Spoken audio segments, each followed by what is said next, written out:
আমি অনেক কিছুক্ষণ আগেও একজন কোটিপতি ছিলাম। কাছের মানুষের বিশ্বাসঘাতকতা আমাকে রাস্তার ভিক্ষুকদের পাশে বসিয়েছে। আমার খুব ইচ্ছে ছিল গরিব মেয়ের সাথে বিয়ে করে সুখের সংসার করব, কিন্তু আমার আশপাশের মানুষ আমাকে সুখী হতে দিল না। জানি না আমাদের ভবিষ্যৎ কি। আমার চাচা চাচি আমার সাথে এত বেইমানি করার পরেও আমি তাদেরকে মাফ করে দিয়েছিলাম। পরিশেষে আমার চাচা চাচি আমার বন্ধু রাতুলের সাথে যুক্ত হয়ে আমার সকল সম্পত্তি নিয়ে নিয়েছে।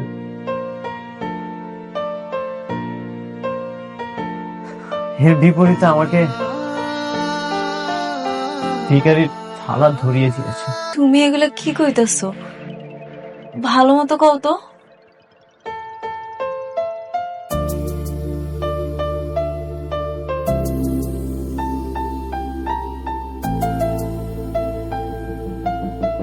বাবা, মা, আমার এখন কোনো সম্পত্তি নেই। আপনাদের তো তাও একটা থাকার জায়গা আছে, আমার তো সেটাও নেই। আমাকে কি এখানে একটু ঠাঁই দেওয়া যায়? অনেক, তুমি এগুলা কি কইতাছো?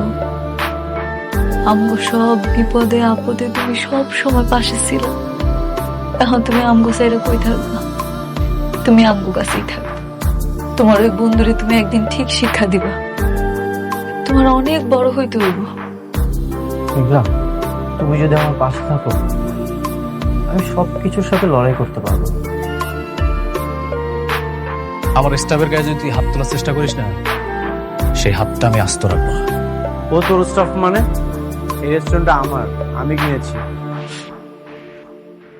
ফকিন্নি, তুই কি মূর্খ নাকি?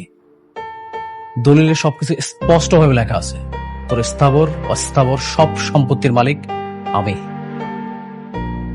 এমনকি এই রেস্টুরেন্টটাও। সি রাতুল ভাই, আপনি ওর বন্ধু না? অনেক আপনার জন্য কি করে নাই? সেই বন্ধুর লগে এত বড় বেমানিটা করলেন, সব নিয়ে গেছেন, নিঃস্ব বানাই দিছেন। ভাই, এই রেস্টুরেন্ট অন্তত দেন, যাতে আমরা একটা কিছু করে খাইতে পারি। ওরে আমি একটা কানা করে দিব। ভাই, এত বাসান হয়েন না ভাই। আমার স্বামীর সাথে এত বড় অন্যায় করেন না আপনি। এত বাসান হয়েন না ভাই। রেস্টুরেন্ট অন্তত ফিরত দেন আপু। মেঘলা, কি করতেছো? পা কেন ধরতেছো? লাগবে না আমার রেস্টুরেন্ট, চলো। তুই তো ভালোই বিজনেসম্যান রে, নিজে না পেলে তোর বউরে লাগাই দিছিস কাকতি মিনতি করতে না। শোন, একটা কাজ কর, তোর স্বামী স্ত্রী বাহিরে গিয়ে রাজমিস্ত্রি কাজ কর। আর যদি সেটা না পারিস তাহলে তোর বউরে দিয়ে অন্য কোনো একটা ধান্দা করতে পারিস। রাতুল, আর একটা বাজে কথা বলে তোর জিব্বা আমি টেনে ছিঁড়ে ফেলবো। তোমরা দাঁড়াই কি দেখছো? দাঁড়াও। তোর এত বড় সাহস, তুই আমার মেঘলাকে এসব বলিস? এই ফকিন্নি দুইটাকে কাঁধ ধাক্কা দিয়ে এখান থেকে বের করে দাও। সব হিসাব তোলার হলো, সুদে আসলে একদিন ফেরত পাবি। চায়ের দোকান, ওটা করতে পারবো না। বাবা, আমি পারবো। আমি তো ছোট থেকেই বড় হয়েছি, কষ্ট করে বড় হয়েছি। আপনারা আমার উপর ভরসা রাখেন, আমি আবারও কষ্ট করে বড় হতে চাই। না বাবা, শোনো, আমাকে চায়ের দোকানে কাস্টমার হয়েছে গিয়া ভ্যানওয়ালা, রিক্সাওয়ালা, ঠেলাওয়ালা। এরা নানান জনে নানান কথা কয় আর চা খায়, ওটা তুমি সামলাইতে পারবো না। গরিবরা কি মানুষ না? আমি যদি সবার সাথে মিশতে পারি তাহলে তো সবকিছু ঠিকঠাক হয়ে যাবে। বাবা, আমার কোনো সমস্যা নেই, আমি পারবো। ঠিক আছে বাবা, তুমি যদি কষ্ট করে চায়ের দোকানে যাইতে চাও, চা বেচতে চাও, আমার কোনো আপত্তি নাই। তো ম্যানেজার কোথায়? কল হিম নাও। তোর চাকরি কিভাবে থাকে আমি সেটাই দেখি। আরে কোটিপতি গাড়িওয়ালা দিয়ে ভাঙা দোকানে বসে চা বিক্রি করতেছে, কাহিনী কি? সেদিন থেকে ভালোই ভাব নিচ্ছিল, আজকে দেখি গরিব গোদানে চা বানা গেছে। ভাই, বাড়তি কথা বলবেন না, বসেন, আমি চা দিচ্ছি। সকালের ধনী রে তুই, সন্ধ্যাবেলায় ফকির। ওই গেল তো টাকার অহংকার। আমরা তো তার একটা চাকরি করি, সম্মান নিয়ে চলাফেরা করি। আপনারা এখান থেকে চলে যান, আপনাদের কাছে আমি চা বিক্রি করবো। কেন ভাই, তোমাকে 2 কাপ চা বেচলে লাভ হইব না 5 টাকা? আমার মনে হয় ও একটা ফকির, দিন আমার লোকে ভাবনার জন্য শার্ট কোট প্যান্ট গাড়ি ভাড়া করে লোক নিয়ে আসছিল। কি ঠিক না কোটানি কোটিপতি? এই উঠেন আপনারা, সেদিন তো জুতা পেটা করিনি, আজকে কিন্তু জুতা পেটা করবো। এখনই আমার দোকান থেকে বের হয়ে যান।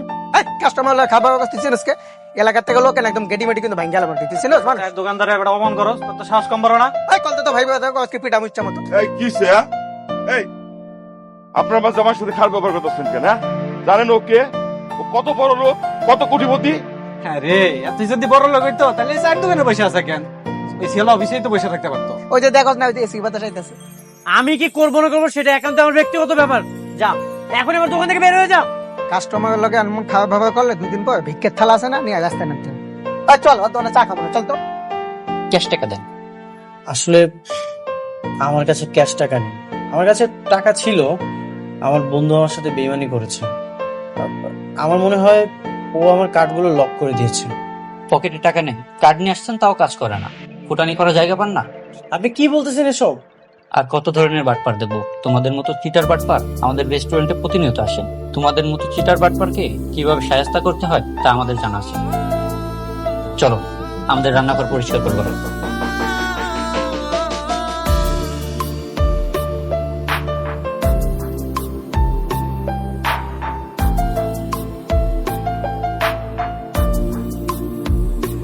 আর তুমি? বৃষ্টি, শালা ফকির, টাকা না থাকলে বড় রেস্টুরেন্টে খাইতে আসবি না, টাকা না থাকলে রাস্তায় বসে জুট খাবার খাবি। আপনি একজন ভদ্রলোকের সাথে এমন ব্যবহার করছেন কেন? এটাই কোনো সভ্য মানুষের আচরণ হতে পারে? ভদ্রলোক? কে ভদ্রলোক? আমি তো কোনোভাবে ওনাকে ভদ্রলোক মনে করি না। উনি একটা বাটপার, খাওয়া দাওয়া করার পরে বলে টাকা নেই। আপনার বিল কত হয়েছে? 1550 টাকা।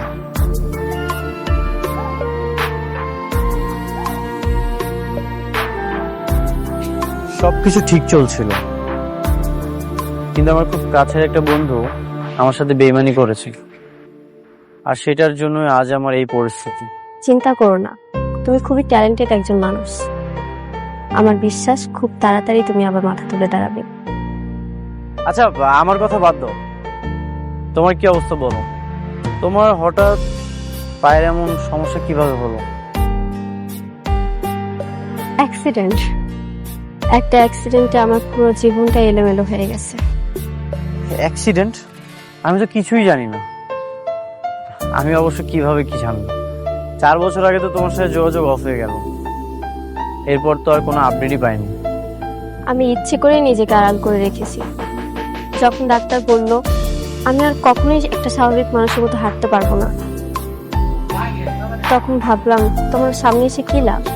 সেই জন্য এত বড় ঘটনা তুমি আমাকে জানাবে না? তুমি তো আমাকে ভালোবাসতে না, আমিই তোমাকে পছন্দ করতাম। যখন আমার পা ভালো ছিল তখনই আমাকে পাত্তা দাওনি, আর এই খোঁড়া পানি তোমার সামনে কিভাবে যায় বলো? আমি আরো ভেবেছিলাম তোমার প্রপোজাল আমি অ্যাকসেপ্ট করিনি, এই জন্য হয়তো নতুন একজন জীবন সঙ্গী বেছে নিয়েছো। আমি আমার জীবনে একজনকে ভালোবেসেছি, আর এখনো তাকেই ভালোবাসি। জানি কখনো তার ভালোবাসা পাবো না। বাবা আপনি একদমই চিন্তা করবেন না, দেখি টাকার একটা ব্যবস্থা করা যাবে। কি? তুমি কি কইতেছো? এমন অবস্থায় তুমি এত টাকা পাইবা কই? দেখি কোন একটা ব্যবস্থা করা যায় কিনা।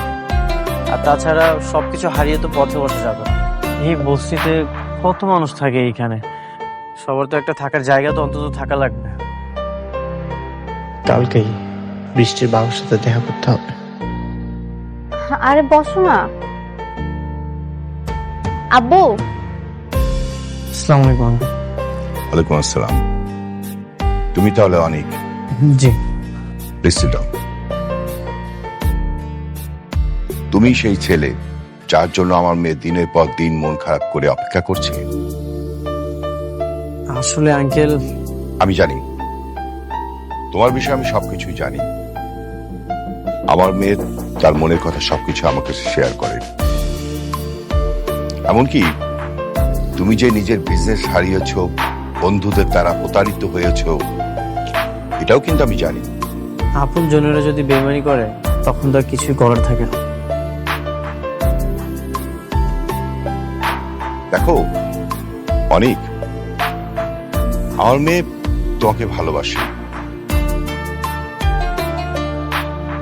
আমি চাই তুমি আমার মেয়েকে বিয়ে করো।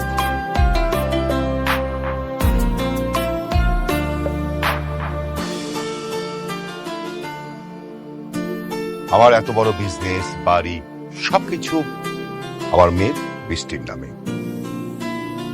দেখো বাবা, আমার বয়স হয়েছে, তোমাদের দুজনের বিয়েটা হয়ে গেলে আমি আমার বিজনেসের দায়িত্ব তোমার হাতে দিয়ে আমি একটু রিল্যাক্স করব।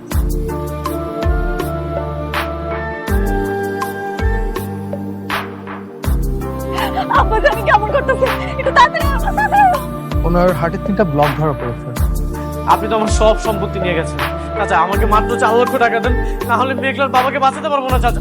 ভাই ভাই আমি তোর পায়ে ধরতেছি ভাই, তুই আমাকে মাত্র 4 লক্ষ টাকা দে, আমি সব টাকা পরিশোধ করে দেবো ভাই। সব ব্যবস্থা হয়ে গেছে, তুমি ডাক্তারকে বলো আমি টাকা নিয়ে আসতেছি। আলহামদুলিল্লাহ। আমি চাই তুমি আমার মেয়েকে বিয়ে করো, তুমি সবকিছু পেয়ে যাবে। ঠিক আছে আঙ্কেল, আমি বিয়েটা করবো।